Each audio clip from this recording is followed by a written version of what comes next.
উন্নত দেশগুলির হাইওয়েতে যে গতিতে গাড়ি চলে তার চেয়ে ভারতে অনেকটাই কম গতিবেগে গাড়ি চলে। তার সরাসরি প্রভাব পড়ে জিডিপিতে। ভারতের জিডিপির 18% ব্যয় হয় পণ্য পরিবহনে।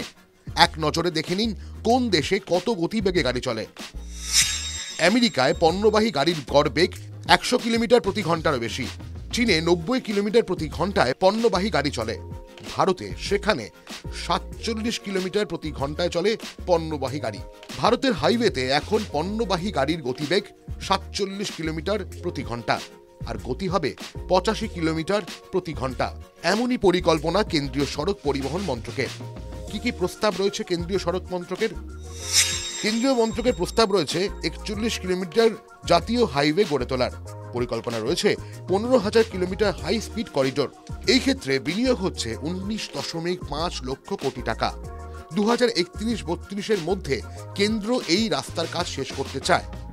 পরিকল্পনার জন্য দরপত্র ডাকার কাজ শুরু হবে 2028-29 অর্থবর্ষ থেকে। কেন্দ্রীয় সড়ক পরিবহন মন্ত্রী নীতিন গডকরির আশা, এই উচ্চগতি সম্পন্ন হাইওয়েতে বর্তমান গতিবেগের দ্বিগুণ বেগে গাড়ি ছুটবে। এই রাস্তাগুলির পরিকল্পনা এমনভাবে করা হয়েছে যাতে দেশে যে কোনো প্রান্ত থেকে এদের দূরত্ব 100 থেকে 150 কিলোমিটার হয়। এই মুহূর্তে দেশের হাই স্পিড করিডোরের কি অবস্থা দেখে নেব। বর্তমানে দেশে হাই স্পিড করিডোর আছে 3,900 কিলোমিটার। কেন্দ্রের লক্ষ্যমাত্রা 11,000 কিলোমিটার হাই স্পিড করিডোর তৈরির। 2026-27 মধ্যে এই হাই স্পিড করিডোর তৈরির ভাবনা। ভারতের প্রয়োজন 50,000 কিলোমিটার হাই স্পিড করিডোর।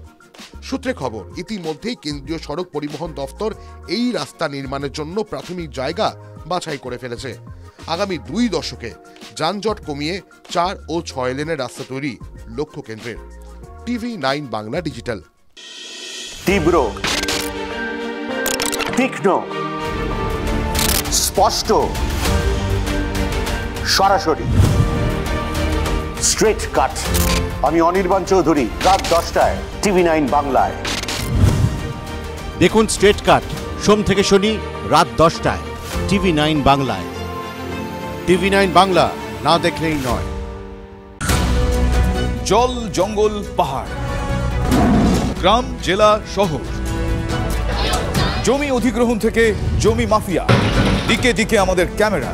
চারপাশে ঘটে যাওয়া ঘটনা থেকে আমরা তৈরি করছি বিশেষ চিত্রদলিল। মানুষের সঙ্গে আমি শুভজিৎ।